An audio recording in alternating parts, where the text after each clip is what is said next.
सध्या गळती लागलेली आहे.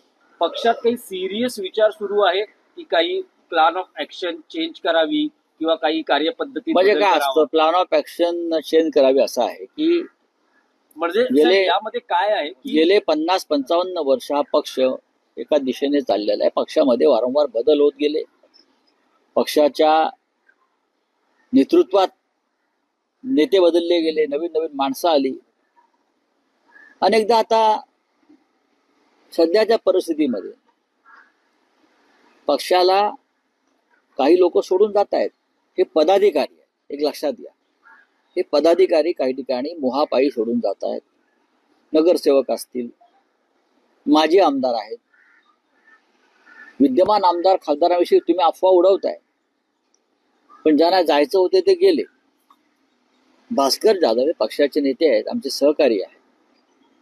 राजकारणातला त्यांचा अनुभव हा मोठा आहे आणि त्यांच्यावरती पक्षाने जबाबदाऱ्या दिलेल्या आहेत. त्यांच्याकडे पूर्व विदर्भाची जबाबदारी आहे, त्यांच्याकडे पश्चिम महाराष्ट्राची जबाबदारी आहे आणि ते काम आवडीनं करतायत. आता वारंवार आम्ही नेते मंडळ भेटत असतो आणि उद्धव साहेबांशी म्हणजे पक्षप्रमुखांशी चर्चा करतो. पुढल्या 2 दिवसामध्ये परत आम्ही भेटणार आहोत सगळे आणि नव्यानं काही जबाबदाऱ्या कोणाला अधिक घेता येईल का याविषयी आम्ही चर्चा करू. भास्करराव जाधव जे आहेत हे कोकणातले सध्या शिवसेनेचे एकमेव आमदार आहेत. हे मान्य केलं पाहिजे. कोकण आमचा बालेकिल्ला होता. यावेळेला आम्हाला पराभवाला सामोरं जावं लागलं. मग रायगड असेल, रत्नागिरी असेल, सिंधुदुर्ग असेल आणि आम्हाला त्यातून आता उभं राहावं लागलं. पैशाची प्रचंड ताकद आणि दहशत कसली, रस्त्यावरती येऊन लढण्याची हिंमत नाही. पोलिसांची ताकद, पोलीस आणि त्या माध्यमातून आमचे लोक एसीबीच्या चौकशा. आता वैभव नाईक राजन साळवींच्या विरुद्ध लावली एसीबीची चौकशी, त्याला ते सामोरे गेले.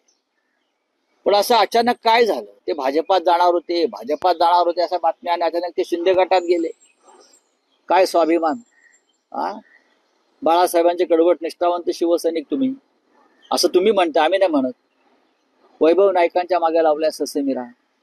हा सगळा आमच्या मागे चालूच आहे, अनेकांच्या मागे चालू आहे. पण आम्ही खचणारे लोक नाही आहोत ना. जय पराजय होत असतात. आम्ही शिवसेनेने सगळ्यात जास्त पराभव स्वीकारलेले आहेत, पण संघटना कायम आहे. तुम्हाला जसं वाटतंय की हा गेला तो गेला, जाऊ द्या. त्यांची इच्छा आहे, आम्ही प्रयत्न केले त्यांना थांबवण्याचे. सत्ता आहे, पैसा आहे आणि मोह आहे, त्याच्यावरती कोणाला विजय मिळवता येत नाही. देवानाही मिळवता आला नाही. इथं माणसं आहेत. नाही, पण राऊसाहेब अलीकडे पक्षांच्या बैठकीत जे म्हटलं जातं, ज्यांना जायचंय त्यांनी खुशाल जावं, असं कोणी म्हणत नाही. या धोरणात बदल झाला असं कोणीही म्हटलेलं नाही. या तुमच्यापर्यंत आलेल्या बातम्या चुकीच्या आहेत. ज्याला जायचंय त्याने खुशाल जावं असं कोणी म्हणणार नाही, कोणी म्हणत नाही. किंबहुना आमच्या कानावर जेव्हा अशा काही गोष्टी येतात तेव्हा आम्ही त्या संबंधित आमच्या सहकाऱ्यांशी, मग जिल्हा स्तरावरती असेल, तालुका स्तरावर असेल, आम्ही चर्चा करतो, त्यांना समजवण्याचा प्रयत्न करतो. पण प्रत्येकाच्या काही ना काही ते अडचणी आहेत. कोणावरती केसेस टाकल्या जातात, जुन्या केसेस उकरून काढल्या जातात, पोलीस स्टेशनला फेऱ्या मारायला लावतात, बँकांची प्रकरणं बाहेर काढतात, इन्कम टॅक्सच्या नोटिसा पाठवतात. अर्थात या सगळ्यांना आम्ही यापूर्वी सामोरं गेलेलो आहोत आणि लढलो आहोत. पण आता काही लोकांची मनं फार कमजोर झालेली आहेत, कमकुवत झालेली आहेत. त्यांना लढण्याची इच्छाशक्ती त्यांची संपलेली आहे. आता त्यांना लढण्याची इच्छाशक्ती नाही, ते जात आहेत.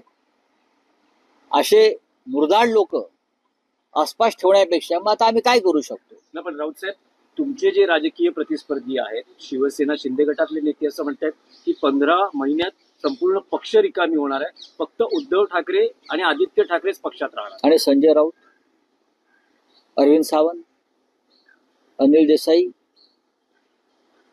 भास्कर जाधव, राजन विचारे, काय पक्ष मजबूत आहे. निवडणुकांमध्ये हारजीत होत असते. भारतीय जनता पक्ष सुद्धा 2 खासदारांवरती आला होता आणि एक दिवस हा एकनाथ शिंदेचा पक्ष आहे ना, हा त्यांचा एकही आमदार निवडून येणार नाही. असं वातावरण निर्माण होईल.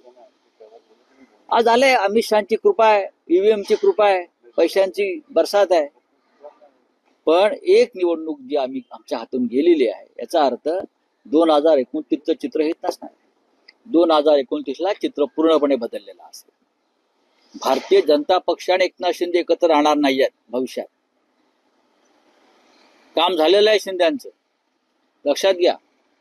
शिंद्यांचं काम झालंय, त्याच्यामुळे त्यांचं काम तमाम होणार आहे. आता सगळ्यांना दिसतंय, हे त्यांनाही माहिती आहे आणि त्यांच्या लोकांनाही माहिती आहे.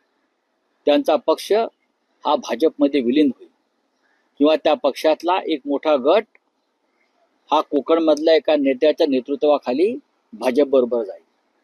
हे तुम्ही इथे लिहून घ्या स्टॅम्प पेपरवरती, मी तुम्हाला सही करून देतो. तेच एकनाथ शिंदे म्हणतात की तुमची जे बैठक सुरू आहे ते डॅमेज कंट्रोल आहे आणि बाळासाहेबांचं डॅमेज करण्याचं काम त्यांनी केलंय.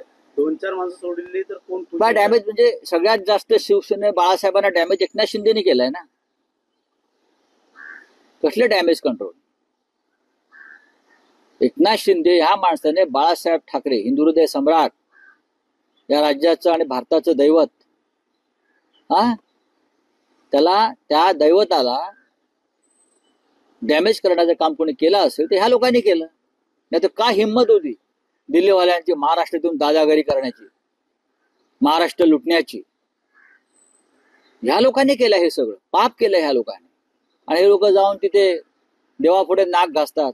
कुठली ती देवी, कामाक्षा, प्रयागराज, देवच ना बुडवणार. चला, धन्यवाद. आपले